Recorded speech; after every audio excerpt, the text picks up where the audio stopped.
else wanted to take in. When they bought him an old rusty bus, the neighbors laughed. But what our father found inside changed their lives forever. Subscribe to the channel, like the video, and write in the comments which city you're watching from. We are very interested. Michael Harper's house stood at the edge of the neighborhood like a stubborn reminder of what love could build in the face of scarcity. It was not a house that people admired from the street. The paint had long since faded, the porch sagged under the weight of too many years, and the windows rattled in their frames whenever the wind pushed too hard against them. Yet, inside those weathered walls there pulsed a kind of life that no amount of peeling wood or cracked plaster could diminish. For within that house lived children who had been denied homes elsewhere. Children who were not bound to Michael by blood, but by something far stronger, his refusal to let them vanish into the cracks of a world too busy to notice them. Michael himself was a man who carried his years like a burden across his shoulders. His broad hands were hardened with calluses from decades of work that paid little but demanded everything. His hair, once thick and black, now carried streaks of silver that glimmered whenever he stooped under the porch light at night. His face was lined, not from idle age, but from days spent laboring under the sun and nights spent worrying over bills. Neighbors whispered that he had taken on too much, that no man with so little money should dare to raise so many children. But Michael never listened to them. He never measured his worth in bank accounts or property deeds. He measured it in laughter around the dinner table, in little feet running across creaking floorboards, in the safety he could provide where once there had been none. The children filled the house with color. They came in every shade, dark, light, olive, brown, with eyes that held stories from distant places and voices that carried accents from early years that were already beginning to fade. Some had been abandoned at hospitals, others left behind in foster homes too crowded to care, and a few had arrived after tragedies they rarely spoke about. Yet, in Michael's house, they were not remnants of misfortune. They were family. They argued over chores, scribbled on walls with crayons, shared too few beds with too many dreams, and found in each other what the world had denied them: belonging. The home itself bore the weight of their lives. The furniture was mismatched, every piece a donation from a church basement or a neighbor cleaning out a garage. The couch leaned to one side, the dining chairs wobbled, and the old stove hissed whenever Michael tried to coax a meal out of it. Still, at dinner time, the air filled with the smell of pasta stretched thin with cans of sauce, or soup made from bones that Michael insisted still had flavor left in them. The children never complained. They ate quickly, their laughter echoing off the walls, while Michael sometimes pretended he had already eaten, pushing food around on his plate so the little ones could have more. In the evenings, when the younger ones drifted to sleep curled together under worn blankets, Michael sat on the porch with his hands folded, watching the streetlights flicker on. He told himself he was content, but in truth, the weight of exhaustion gnawed at him. His body ached from endless shifts at warehouses and security jobs. His lungs burned from dust and smoke, and his feet carried the soreness of miles walked after buses stopped running. Yet he carried on, because to give up meant to betray the children who trusted him completely. There was, however, one possession that tied all of it together, a lifeline as essential as the roof above their heads: his battered old minivan. It was no longer the kind of vehicle one admired. Rust bloomed across its sides like spreading disease. The muffler groaned as if each mile might be its last, and the seats smelled of oil and stale fast food. But for Michael, that van had been salvation.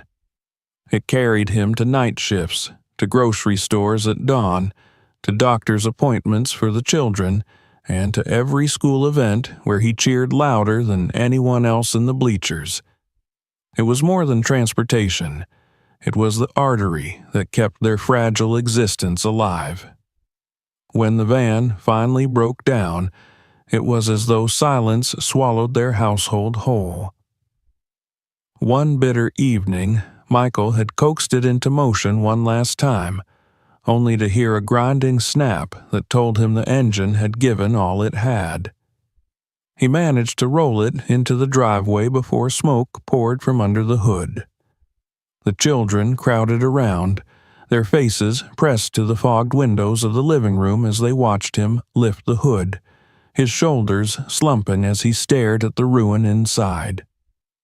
That night, no laughter echoed through the halls. The children whispered to each other, too young to understand fully but old enough to sense the weight pressing down on their father's chest. For Michael, the loss of the van was not just an inconvenience, it was devastation. Without it, there would be no work. Without work, the already thin thread holding their lives together would snap. He sat long after the children had gone to bed, the porch creaking beneath him as he stared into the night. He thought of bills stacked on the kitchen counter, of rent due in a week, of the shoes that pinched his youngest daughter's toes, of the hunger he sometimes kept hidden from them. He clasped his hands tightly, his skin dry and cracked, and prayed silently for strength he no longer felt he had. The neighbors noticed quickly. They saw the van sitting lifeless in the driveway and added it to their list of things to mutter about. Over steaming mugs of coffee on their porches, they shook their heads. One man scoffed, saying Michael was a fool to keep dragging other people's children into his misery. Another laughed, insisting love couldn't keep a roof over anyone's head. They thought themselves practical, realists in a world too hard for sentiment. But none of them saw what those children saw when they looked at Michael. They didn't see failure. They saw the man who had skipped meals so they could eat, who walked them to school even when his legs ached, who sat awake by their bedsides when fevers burned away the night. To them, he was not broken. He was home. Emily, the oldest at 13, carried this truth most heavily. She watched her father's silhouette on the porch night after night, his broad shoulders hunched, his head bowed. She had never seen him so defeated. And though she was only a girl, she felt years older as worry carved lines into her face. She began to whisper with her siblings, gathering them close in corners of the house when Michael wasn't listening. They shared their fears in hushed voices, passing coins between their small hands, each child offering what little they had. It was a quiet rebellion against despair, the first flicker of a plan born not from wealth, but from love. The days stretched thin. Michael walked more, taking odd jobs in places too far to reach without his van. He came home with blisters on his feet and clothes heavy with sweat. Yet, when he entered the house, the children greeted him with smiles they practiced carefully, hiding their own hunger so he would not feel worse. Emily noticed every detail, and the determination in her heart only grew.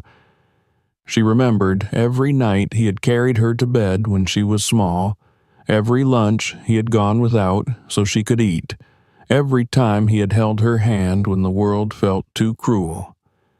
She told herself it was their turn now. And so, as the first autumn chill crept through the cracks in their old windows, Emily and the others began to move quietly, gathering what they could, making sacrifices that no child should have to make.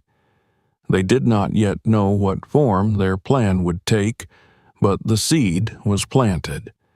They would not let their father drown beneath the weight of his sacrifices. Somewhere, in the silence of that tired house, a resolve was forming, strong enough to change the course of all their lives. The night the minivan died had marked an ending, but within the hearts of Michael's children, it was already beginning to turn into something else entirely. It was becoming the first chapter of a story they had not yet written, a story of what children could build out of love, even when the world believed they had nothing left to give. The days following the death of the van stretched long and heavy, settling over the Harper household like a storm cloud that refused to move. Michael tried to hide the despair that gnawed at him, forcing himself into a rhythm of walking to odd jobs, taking buses that only covered part of the way, and returning home late with blisters that cracked and bled. The children watched him come in each evening, shoulders bent beneath the invisible weight of responsibility. He never spoke of his exhaustion, but his silence told them more than words could. The laughter that had once come easily to their home had grown quieter, like a candle flame fighting against a draft. Emily noticed most of all. At 13, she was still a child herself, but circumstances had drawn her prematurely into a kind of adulthood. She saw the lines deepening in her father's face, the way his clothes clung with sweat after long walks, the way his sigh lingered when he thought no one was listening. She remembered a time when she was younger, and he had carried her across a rainy street because her shoes had holes and he didn't want her feet to get wet. She remembered nights when she thought the cupboards were empty, only to find a plate of food left for her, not realizing until much later that he had gone hungry. Those memories burned inside her now, each one a spark that fed her determination. If he could sacrifice so much for them, then surely they could do something for him. It began in whispers, stolen moments in corners of the house when Michael was outside on the porch or away at work. Emily gathered her siblings close, her voice low but filled with urgency. The younger ones leaned in, their wide eyes shining with curiosity and worry. They all knew something had to change, even if they did not fully understand how dire things were. Emily told them it was time to act, that they could not just watch their father wear himself down to nothing.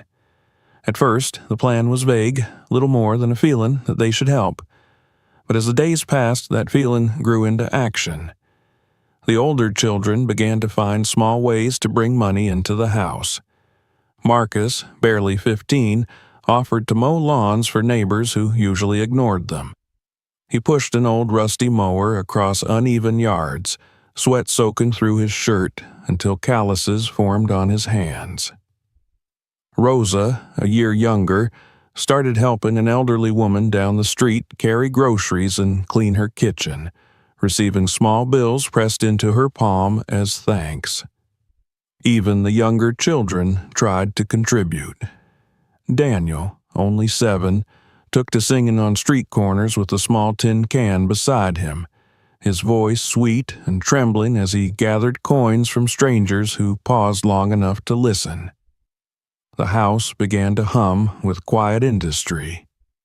They hid their efforts from Michael, not because they wished to deceive him, but because they knew his pride would never allow him to accept their sacrifices openly. Emily kept the money they gathered in a small box beneath her bed, counting it each night with careful fingers. The coins clinked softly, and the crumpled bills grew slowly in number. It was never much, but each contribution felt monumental. They were not just collecting money, they were collecting hope. What touched Emily most was the way even the smallest of her siblings gave up what little they had. Maria, who had been saving for a birthday dress she had admired in a shop window, handed over her savings without hesitation. Daniel emptied his piggy bank, coins that had been meant for candy and toys, pressing them into Emily's hands with a seriousness far beyond his years. Even little Anna, barely 5, toddled up with her favorite doll's worn blanket, insisting they could sell it, though Emily promised her gently that some things could not be measured in money. Their sacrifices were not grand in the eyes of the world, but within the walls of their home they were priceless. Each child understood, in their own way, that love meant giving even when you had nothing to spare. They had learned this from Michael, who had lived his entire life as a proof of that lesson. The neighbors began to notice the children working, though most dismissed it as pointless. Some chuckled at the sight of Marcus pushing the broken mower across stubborn grass. Others shook their heads at Daniel's small figure singing on the sidewalk. But the children ignored them. Their eyes were fixed on something bigger, something that kept them moving even when exhaustion pressed in. The evenings brought them together again, huddled around the kitchen table when Michael was too weary to notice. They poured out their coins and bills, the little pile growing slightly higher with each passing week. Emily kept track in a worn notebook, her handwriting shaky but determined. The total was pitiful compared to what cars cost, yet none of them allowed despair to take root. They told themselves that miracles were built not from abundance, but from persistence. One night, as the wind howled outside and the house shivered against the cold, Emily opened the box and spread the money across the table. The children counted together, their voices rising in unison. When the final coin was added, they stared at the total, a little over $100. For a moment, silence fell, heavy with the realization that it was not enough for any real car. The younger ones looked to Emily, their faces shadowed with disappointment. But Emily's eyes burned with determination. She told them that it did not matter if it was not enough for what others would call a real car. It would be enough for something, and something was better than nothing. The idea came to them like a spark in the dark. They could not afford a shiny vehicle, nor even a dependable used car, but perhaps they could buy something broken, something the world had thrown away. They had seen old school buses and vans sold for next to nothing at auctions and salvage yards. To others, those rusting shells were worthless. To them, it was a chance. If their father could see that they had tried, if he could strip parts or repair what he could, maybe it would restore not only transportation but also his spirit. The children clung to this plan with fierce determination. For the first time since the van had died, laughter returned to their whispers. They began to imagine the look on their father's face when they rolled their purchase into the driveway. They pictured him surprised, touched, perhaps even smiling again. That vision fueled them through the hard days that followed, when their little jobs left them tired and sore. Emily began to make inquiries quietly, asking around about auctions, listening for whispers of vehicles sold cheaply. One afternoon, she overheard two men talking about an old school bus that had been decommissioned, too worn for official use but still standing. It was nothing but a relic in their eyes, a pile of rust waiting for the scrapyard. To Emily, it was possibility incarnate. She rushed home with the news, her voice breathless as she told her siblings.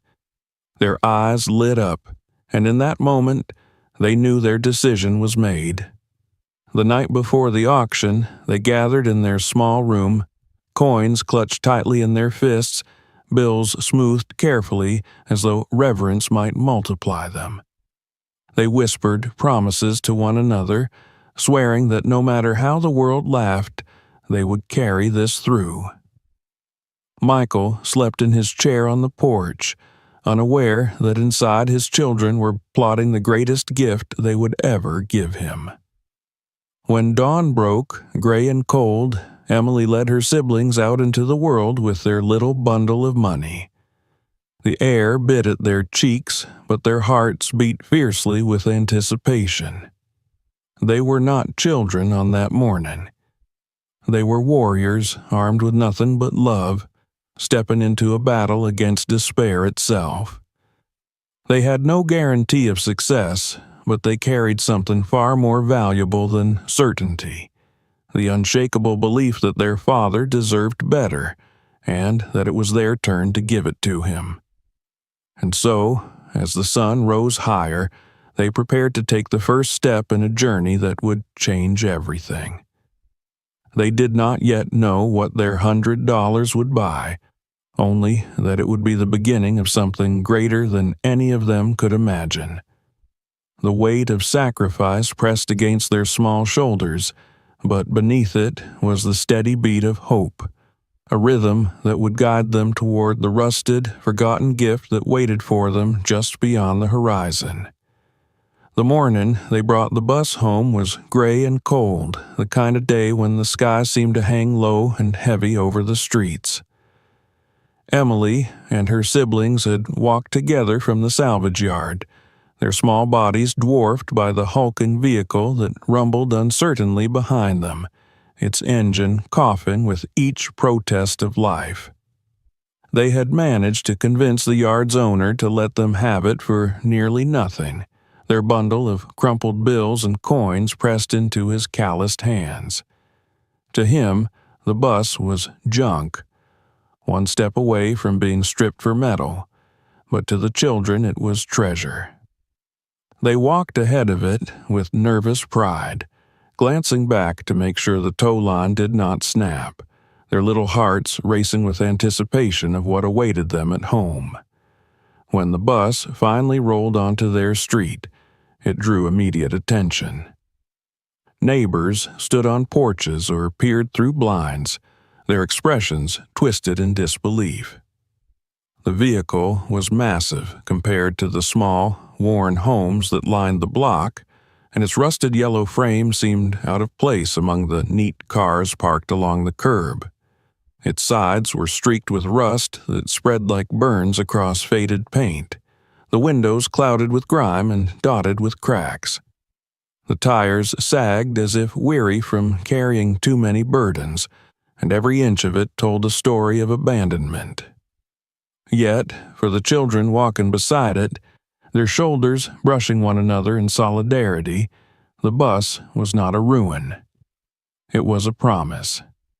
Michael was on the porch when he first saw it. He had been sitting as he often did, staring out at the street with eyes dulled by fatigue. At first, he thought it was simply another relic being dragged to the scrapyard, but as the bus lurched closer and turned into their drive, confusion overtook him.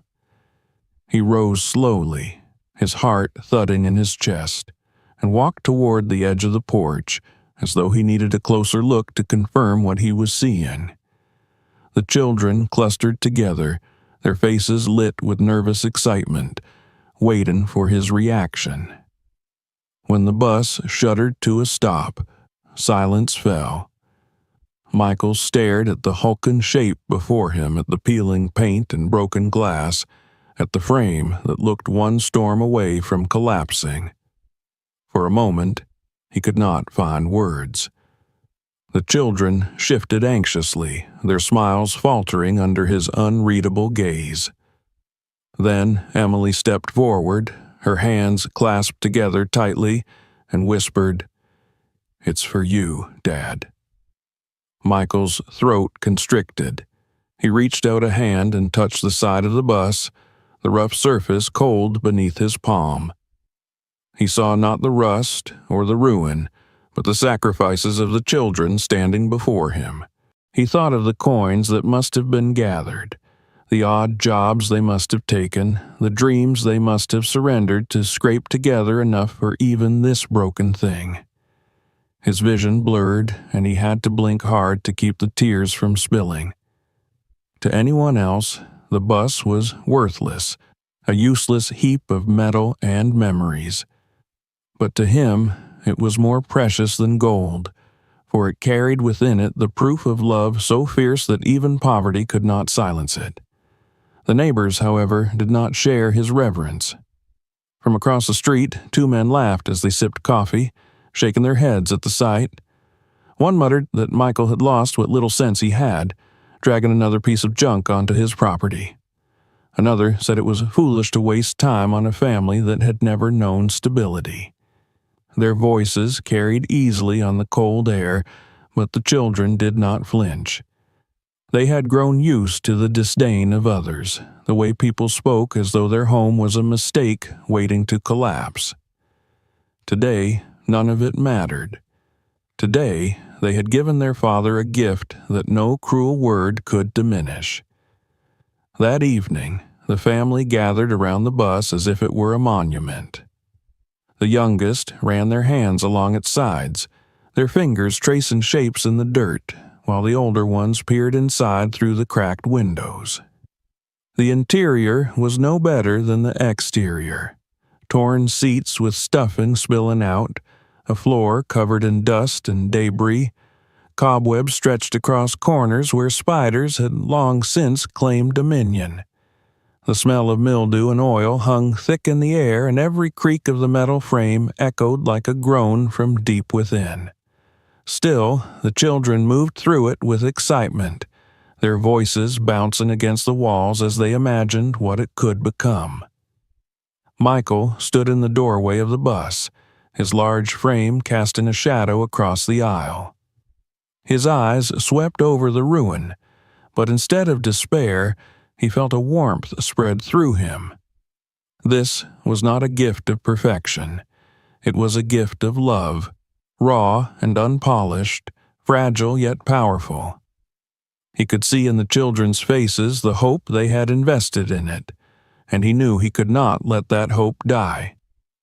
He placed a hand on the door frame, the rust staining his skin, and made a silent promise to honor what they had given him. In the days that followed, the bus became the center of their lives. Each afternoon after school, the children spilled into the driveway, rags and buckets in their hands, ready to attack the layers of dirt that clung stubbornly to the vehicle. They laughed as they splashed water on one another, their small hands scrubbing until their knuckles turned raw. The older ones tried their best to patch broken glass with sheets of plastic, while the younger ones swept the floor inside, filling bag after bag with trash that had been left behind. The driveway, once a place of silence and despair, now buzzed with energy. Neighbors still shook their heads, muttering that the family was wasting their time, but the Harpers paid them no mind. For them, every wipe of a rag, every piece of debris hauled away, was a step toward something bigger. They were not simply cleaning a bus. They were rebuilding their faith in one another. At night, when the sun had set and the air grew cool, Michael worked by the glow of a single lamp, his hands deep in the bowels of the engine. Grease coated his fingers, sweat rolled down his temples, and his muscles ached with each turn of the wrench. The children gathered around, watching him with awe, their eyes wide as they whispered about what it might become. Emily sat cross-legged on the ground, a notebook in her lap, sketching crude drawings of what the bus could look like once restored. Daniel whispered dreams of rides to the park, of family trips where they would all pile in and laugh together as the world sped by outside. For Michael, these nights were both exhausting and healing. He had thought himself broken when the van died, his hope drained with the last sputter of its engine. But now, surrounded by children who refused to give up on him, he felt strength returning. He was not just fixing a bus. He was mending the fragile threads of their family's faith. Each bolt he tightened, each panel he cleaned, was an act of defiance against the despair that had threatened to consume them.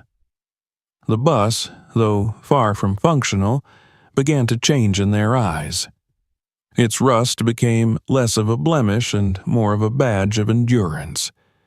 Its cracked windows allowed light to pour in during the day, illuminating the faces of children who had once known nothing but darkness. Its hollow frame echoed not with emptiness, but with the sounds of laughter and whispered dreams.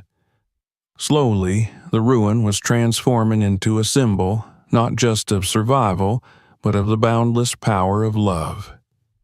As autumn deepened, leaves fell around the driveway, scattering across the hood and roof of the bus. The children chased them, their shrieks of joy mingling with the clatter of tools in their father's hands. From the street, passers-by still saw only decay. But inside that small world, the Harpers saw the beginning of something far greater. They could not yet imagine the secrets the bus still held, hidden deep within its frame, waiting for the day when a searching hand would uncover them. For now, it was enough to believe that their love had built something from nothing, that out of rust and ruin could grow the foundation of hope. The bus sat in the driveway like a wounded animal, its scars plain for all to see, yet surrounded by the warmth of those who refused to abandon it. Michael often paused at night, standing back to look at it under the flickering porch light.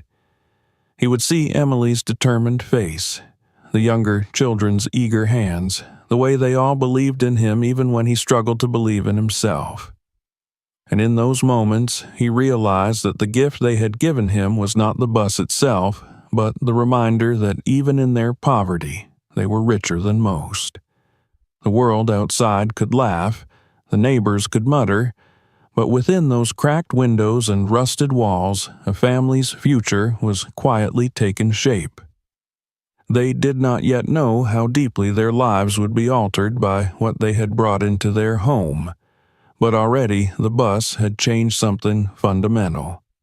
It had turned despair into determination, silence into laughter, and poverty into proof that love could endure anything.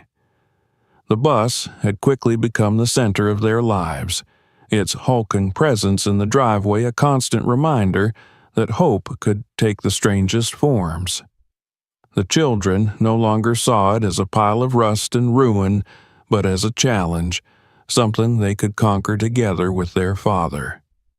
Every day after school, they would rush to the driveway, dropping their backpacks inside the house before grabbing rags, buckets, and whatever tools Michael could spare. The air filled with the scent of soap and oil, the squeak of brushes against metal, the clatter of bolts falling onto concrete.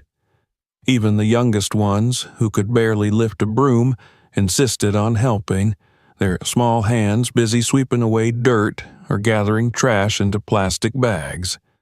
What had once been an eyesore now pulsed with life, laughter, and the unshakable rhythm of determination. Michael worked alongside them whenever his long days of labor left him with any strength.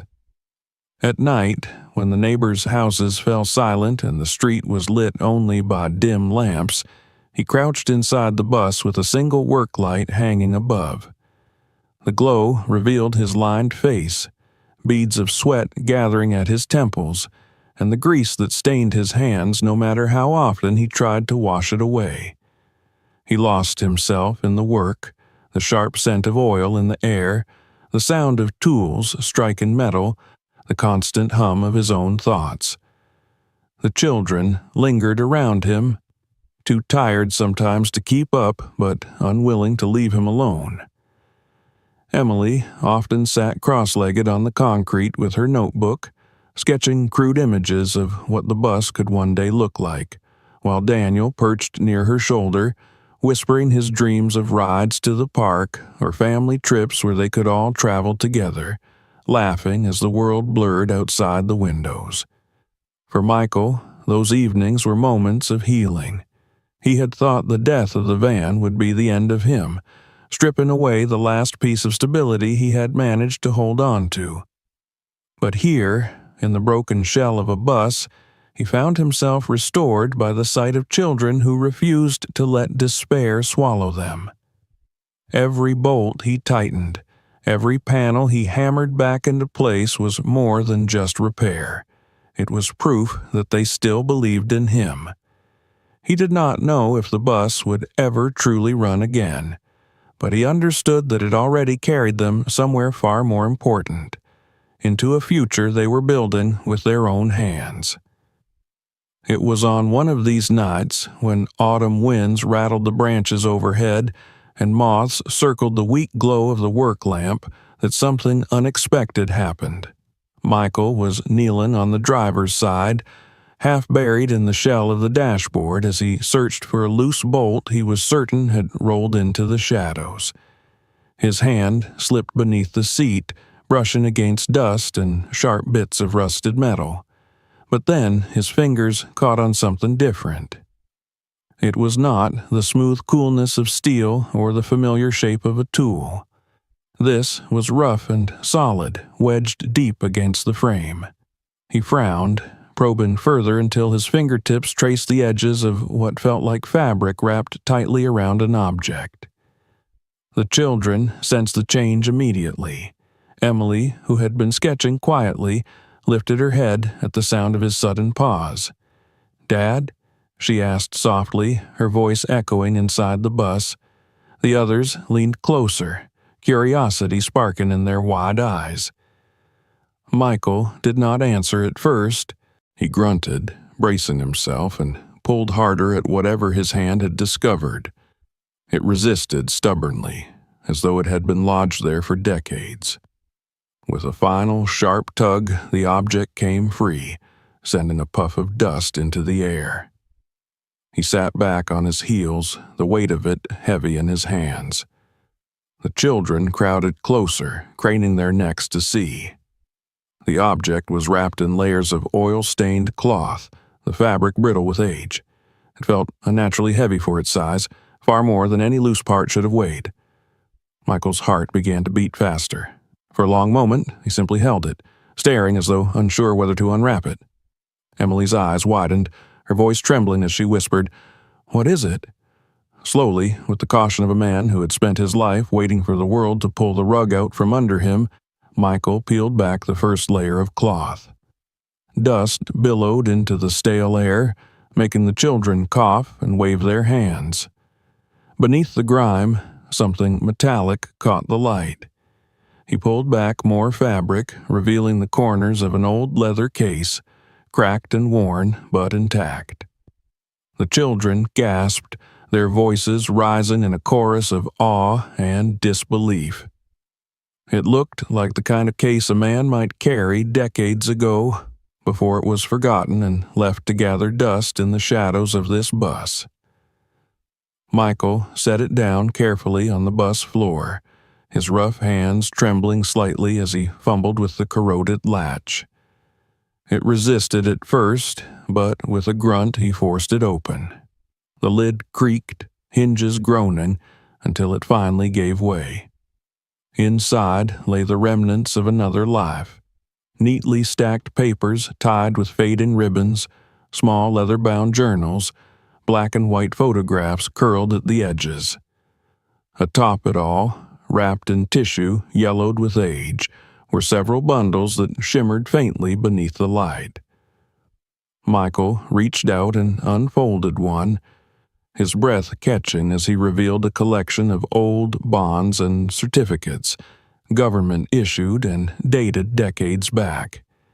The ink had faded, but the seals remained legible. The children leaned closer, their eyes wide.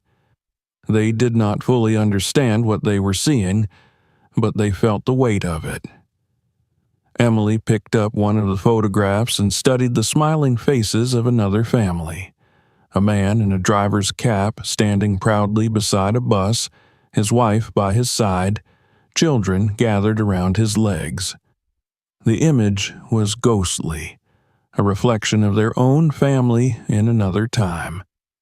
She felt a chill run down her spine. Michael sat frozen, the weight of the discovery pressing against him more heavily than the case itself. His mind swirled with questions. Who had hidden this here? Was it forgotten or abandoned on purpose? Was it worth anything now, or just relics of a time long past? He glanced at the children, their faces glowing with wonder, and felt the familiar tug of responsibility settle over him. To them, it was treasure. To him, it was a test. The journals intrigued him most. Their covers were cracked, pages filled with neat handwriting that told the story of a man who had once driven this very bus. Michael skimmed a passage by the dim light, reading of long nights spent ferrying children to and from school, of worries about money, of a deep love for the family that waited at home. He felt a strange kinship with this man from another time, a bond across decades forged by the shared weight of fatherhood and sacrifice. The children buzzed with excitement, their whispers filling the bus as they speculated wildly. Perhaps the bonds were valuable, perhaps the journals held secrets, perhaps the case itself was magic. They wanted answers, but Michael remained silent, staring down at the faded documents.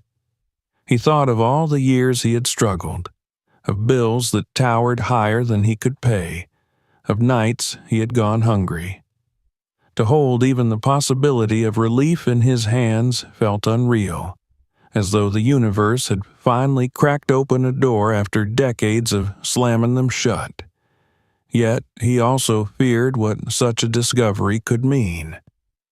Quick fortunes had ruined men before, leading them to abandon the very principles that had carried them through hardship. He did not want to see his children consumed by greed, nor to lose the dignity they had built in the face of poverty. He knew he would have to be careful, deliberate, cautious in whatever steps came next.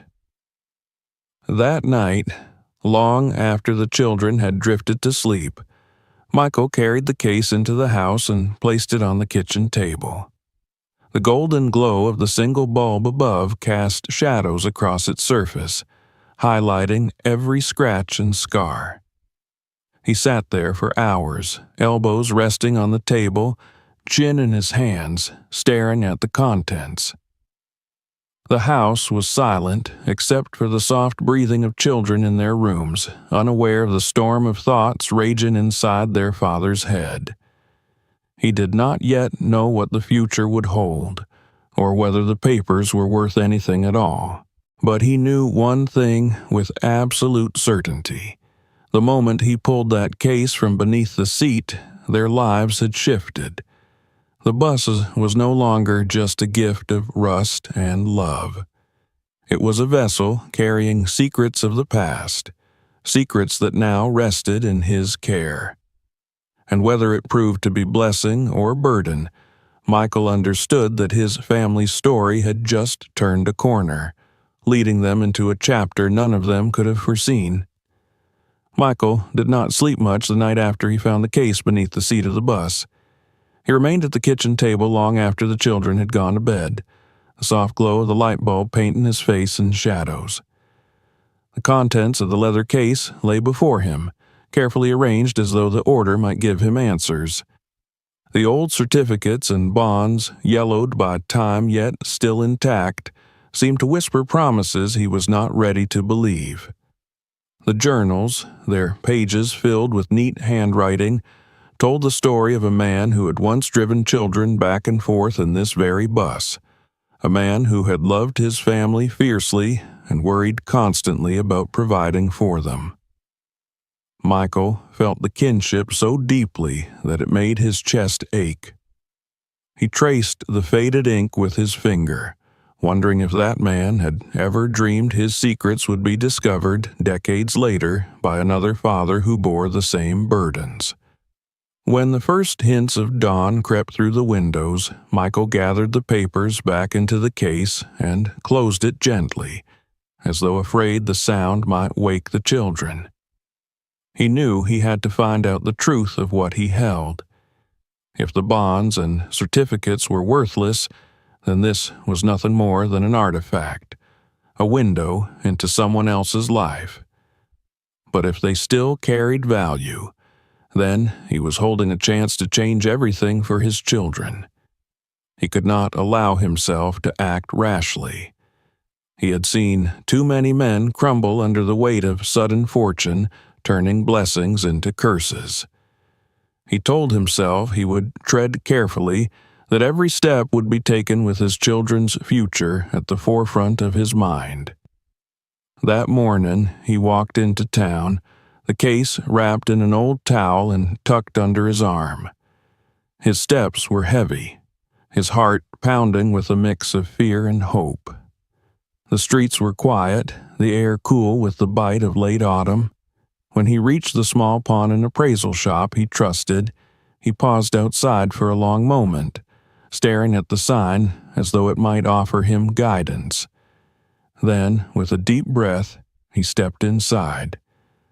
The man behind the counter was one he had known for years, someone who had seen him bring in broken watches and old tools when he needed a few dollars to put food on the table. The man looked up with mild curiosity as Michael set the bundle on the counter and unwrapped it. His eyes widened immediately. He picked up the papers, adjusting his glasses, and examined them under the fluorescent light. Minutes passed in silence as he tapped, flipped pages, and tested the material with a practiced eye. Finally, he leaned back and let out a low whistle. "They're real," he said quietly, almost reverently. "Government bonds. Old, but not expired. You're sitting on a fortune, Michael." The words rang in his ears, but he did not move, did not smile, did not allow himself to feel the rush that threatened to rise within him. Instead, he nodded slowly, wrapped the case back up, and carried it out into the crisp air. He had no intention of selling it all at once. He did not want sudden riches. He wanted security, a steady foundation for the children who had given him everything they could.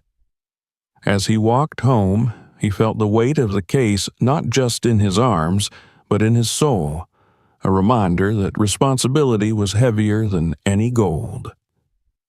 The changes in the Harper household began small, almost unnoticeable at first. One evening, after quietly converting just enough of the bonds to cash, Michael came home with groceries that filled the refrigerator to overflowing. For the first time in years, there was more food than they could eat in one sitting. The children gathered around the table, their eyes wide at the sight of fresh fruit, milk, meat, and bread that did not need to be rationed. Their laughter filled the room that night, echoing against the walls as plates were passed and seconds offered. Michael sat at the head of the table, watching them eat, feeling tears prick at his eyes. He said nothing about where the food had come from, only smiled when the children looked up at him with gratitude shining in their faces. Not long after, he arranged for the leaking roof to be repaired. The old shingles that had let in rain for years were replaced, and for the first time the children could sleep without the fear of water dripping into their beds. The sound of hammers and nails filled the neighborhood, drawing curious glances from the neighbors. Some muttered about handouts, others speculated about government assistance, but Michael paid them no mind. He knew the truth, and the truth was for his family alone. As weeks passed, the changes continued. The flickering porch light that had struggled for years was replaced, casting a steady glow over the yard. The children received shoes that fit their growing feet, coats that warded off the biting cold, and books that smelled of new pages instead of mildew. Emily no longer had to hide her worn notebooks beneath the bed, ashamed of their tattered covers. Now she had a fresh stack of supplies. She wrote in them with renewed determination, sketching dreams for the future that no longer felt impossible.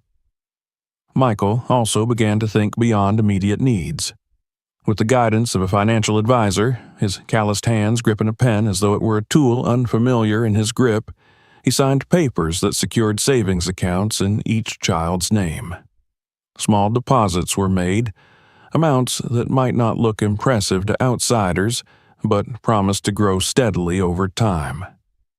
It was his way of ensuring that when the day came for each child to step into the world, They would carry with them not only love, but also stability.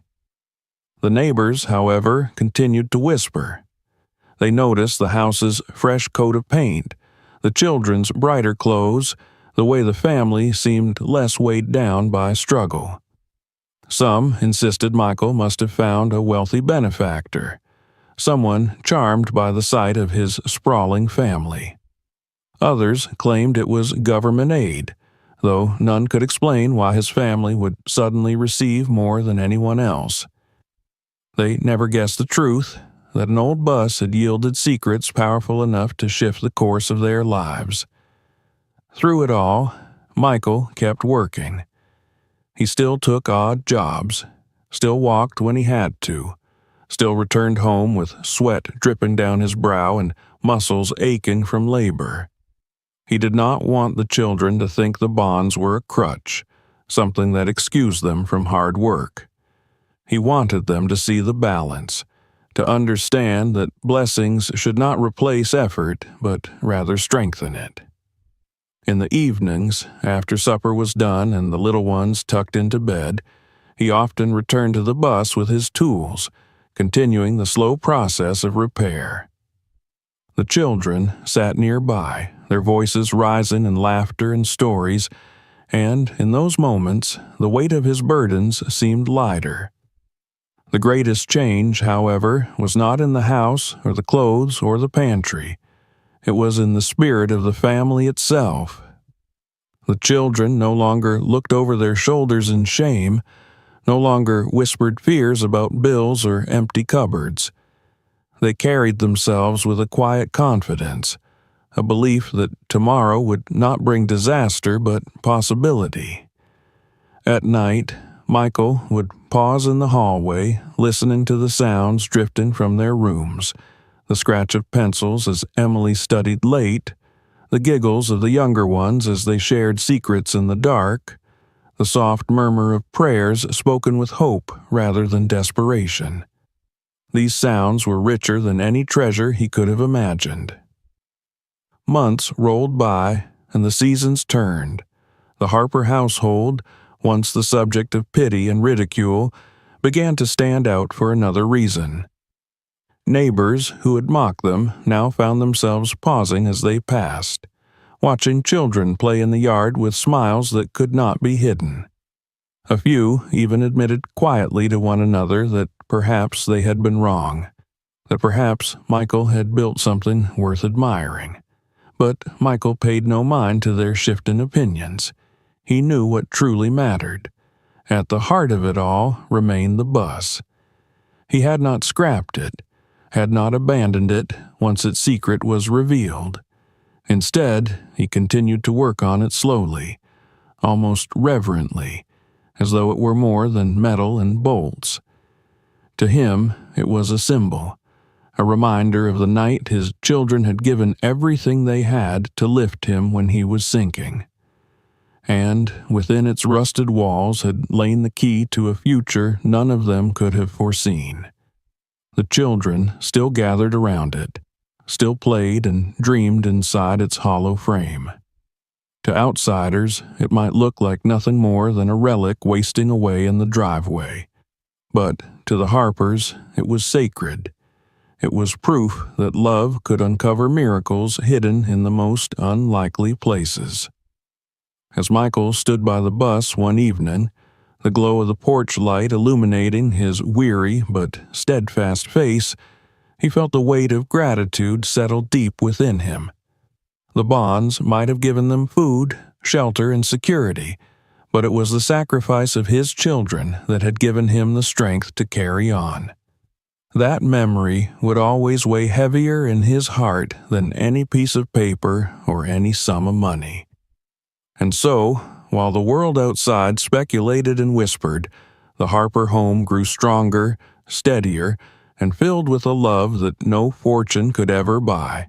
The bus remained in the driveway through the winter, its hulking frame dusted with snow, its metal bones creaking when the wind blew hard enough to rattle the loose panels. Neighbors shook their heads at it as they passed, muttering that Michael should have had it hauled away, that he had no sense leaving such an eyesore in plain view.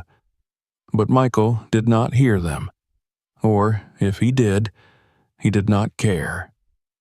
To him and to his children, the bus had ceased to be a ruin the day they brought it home. It had ceased to be a secret when the case beneath the seat revealed its treasures. Now it was something else entirely, something neither the children nor their father had words for yet.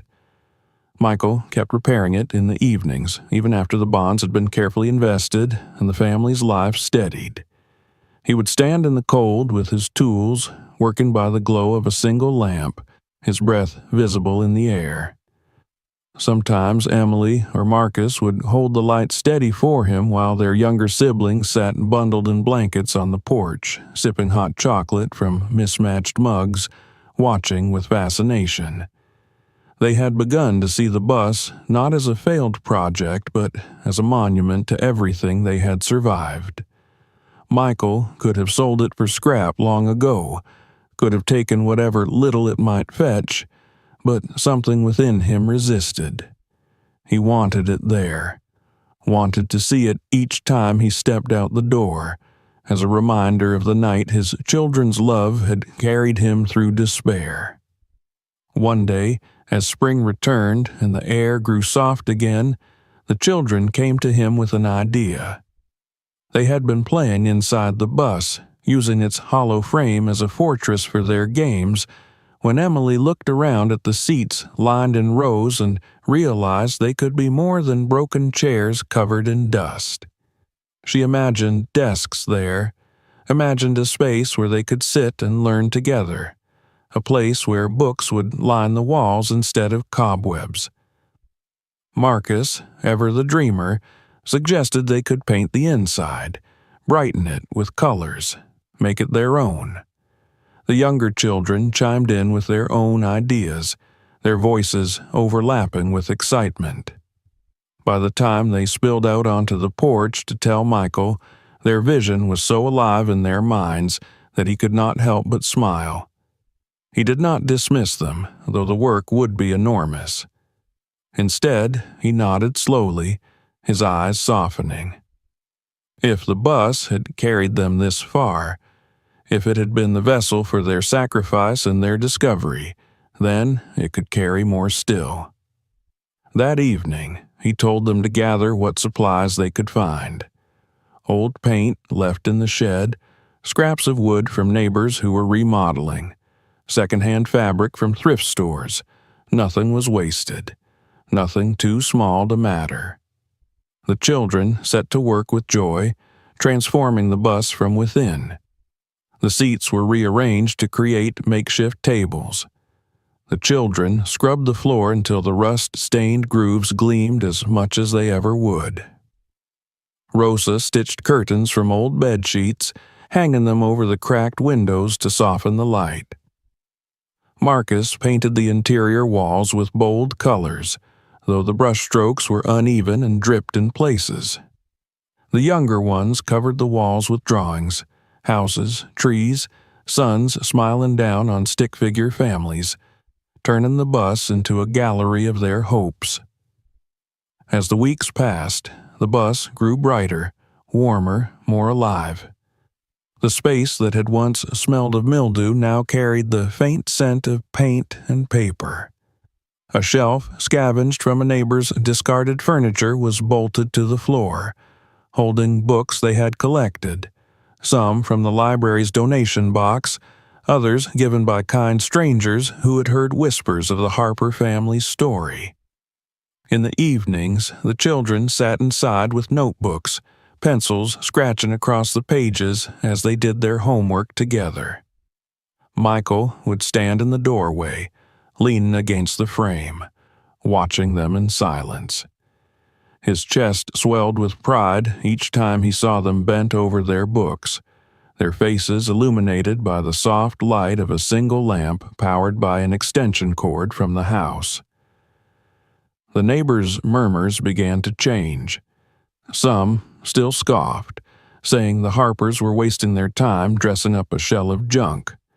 But others, curious despite themselves, lingered longer as they walked by.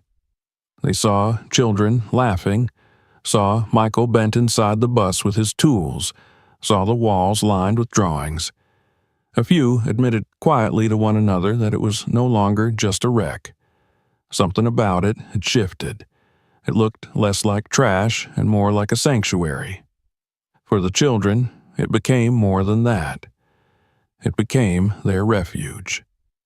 When the world outside was unkind, when classmates teased them for their patched clothes, or when neighbors muttered too loudly, they gathered in the bus. It was their space, made by their hands, shaped by their dreams. They called it the Hope Bus, a name that stuck until even Michael used it. There, Emily helped the younger ones with schoolwork. Daniel strummed a broken guitar they had found at a yard sale, filling the bus with music. Anna curled up in the corner with her dolls, whispering stories to them as though the bus itself were listening. Michael saw what it had become and realized its meaning went far beyond what he had imagined. The bonds had given them stability, but the bus had given them identity. It was a monument to sacrifice, to resilience, to the miracle of love that had carried them when nothing else could. Every time he stepped inside, he thought of the night his children scraped together coins to buy it, the way they had looked at him with wide, hopeful eyes. Every time he brushed his hand against its walls, he thought of the case hidden beneath the seat, the journals of another father who had left behind a legacy of care. The bus was no longer just theirs. It was a bridge between past and future, between one man's sacrifice and another's. On summer evenings, when the sun lingered long in the sky, the Harpers would gather outside, the bus glowing warmly behind them. The children played tag across the yard, their laughter rising into the twilight. Michael would sit on the porch, watching them, while the older ones strung up lights inside the bus, giving it a gentle glow that could be seen from the street. To passers-by, it looked magical, a place of joy carved out of nothing. And, in truth, it was. The transformation of the bus did more than change the Harper home. It changed the children themselves. They grew surer of who they were, no longer defined by what they lacked, but by what they had built. They learned that miracles did not always come in grand gestures, but in small acts of persistence, scrubbing floors, painting walls, sharing books. They learned that love could be as solid as steel, as enduring as rust, as bright as the drawings they pinned to the walls. Michael, too, felt himself transformed. He had thought the discovery of the bonds was the miracle, the answer to years of prayer. But as he watched his children build something beautiful from ruin, he realized that the true miracle had been there all along. It was not the money that saved them. It was the love that taught them to believe in one another, to create hope out of scraps, to turn a broken bus into a sanctuary. And so the bus remained, not as a piece of junk, but as the heart of their home. Its rust still showed, its windows still cracked, but those imperfections only deepened its meaning. It was a living memory, a testament to the night the children gave their father more than he could ever repay. It was their home of hope, a place where the echoes of laughter drowned out the whispers of doubt, where the future no longer seemed a threat but a promise waiting to unfold. By the time the bus had been transformed into the family sanctuary, the seasons had shifted again. The leaves given way to the brittle air of autumn before the long sleep of winter returned. It stood in the driveway, its rust still visible on the outside, its roof still dented and its tires sagging, but those scars no longer mattered. The neighbors who once laughed had grown used to seeing the glow from its windows at night, the silhouettes of children bent over books or dancing in the narrow aisle, and though some still muttered, Others had softened. The Harper home was no longer spoken of with pity, but with a kind of cautious respect. The man they had once dismissed as a fool for taking in so many children had become something else, though they struggled to name it. Inside the house, life had taken on a new rhythm.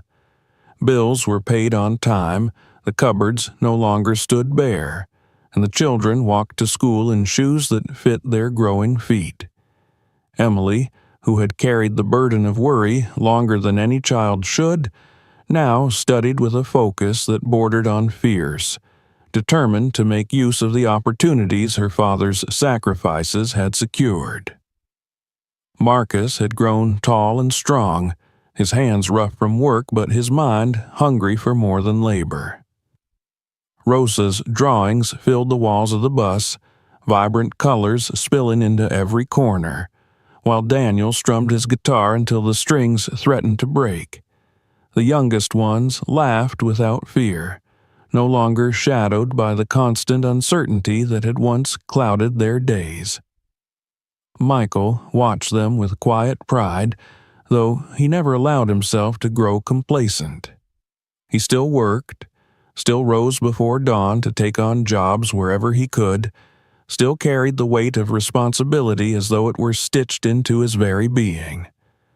The bonds had given them security, but he wanted his children to know that security was not a reason to rest, but a foundation upon which to build. He reminded them gently, in his steady voice, that what mattered most was not the money or even the bus, but the love that had carried them through the worst of storms. As time passed, the story of the Harper family began to ripple beyond the boundaries of their street. Teachers at the children's school noticed their new confidence, the way they spoke proudly of their home.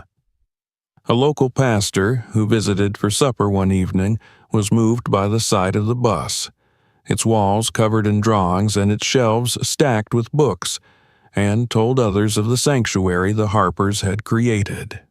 Soon, curious visitors began to stop by, asking about the old bus, marveling at how a relic destined for scrap had become a living monument. Michael accepted their words with humility, his hands resting on the doorway as he explained that it was not the bus that mattered, but the lesson it carried. The neighbors, too, could no longer deny what they saw. Where once they had muttered about foolishness, they now whispered with something closer to awe. They saw children who had been broken now running across the yard with laughter, saw a house once dim and weary now glowing with warmth. A few admitted, grudgingly at first, that perhaps they had been wrong about Michael. Perhaps love was not a fool's gamble after all. One Sunday afternoon, as the sun dipped low and bathed the yard in golden light, Michael stood outside with his children gathered around him. They played tag in the grass, their laughter ringing out, their voices carrying far enough that even the neighbors could not ignore them.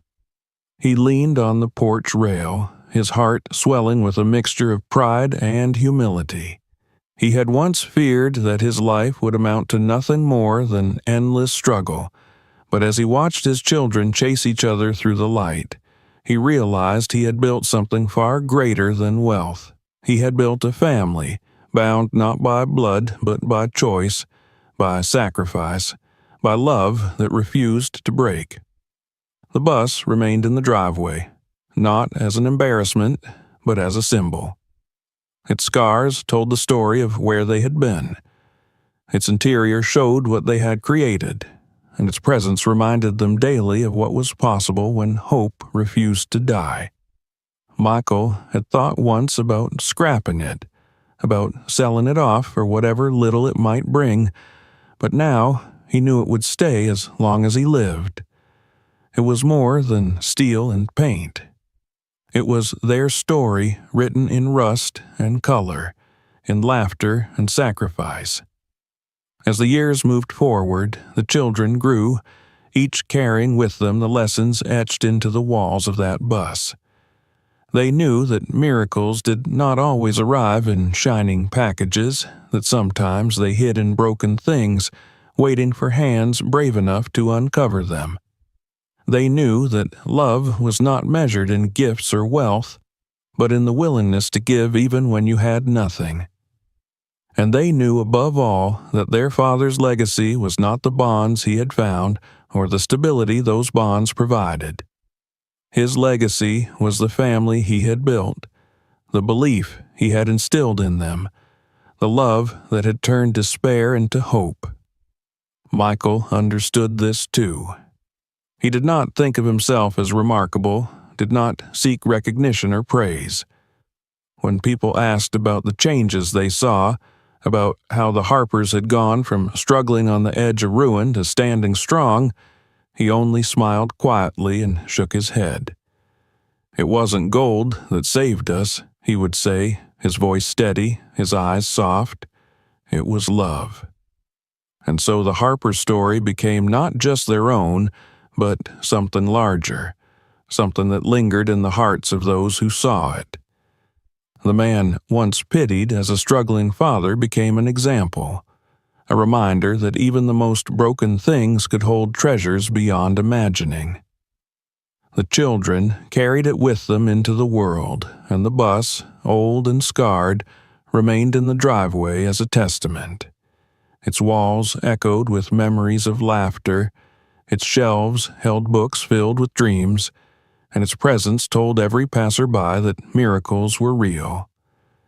They just did not always look the way the world expected them to. In the end, Michael's legacy was not wealth or property, not the bonds hidden beneath a bus seat, but the children who had once given him their last coins to buy something everyone else had abandoned. It was their sacrifice that had lit the path forward, their belief that had kept him standing, their love that had turned his weary heart into something unbreakable. As long as they lived, as long as the bus remained, that legacy would endure, shining brighter than gold. Unbelievable true stories. And don't forget to turn on the bell so you never miss what's coming next. Want to know what happens when love, sacrifice, and fate collide in even bigger ways? Watch our next video right now. It's one you'll be talking about for days. And if you believe stories like this deserve to be heard, share this video with your friends and family. You never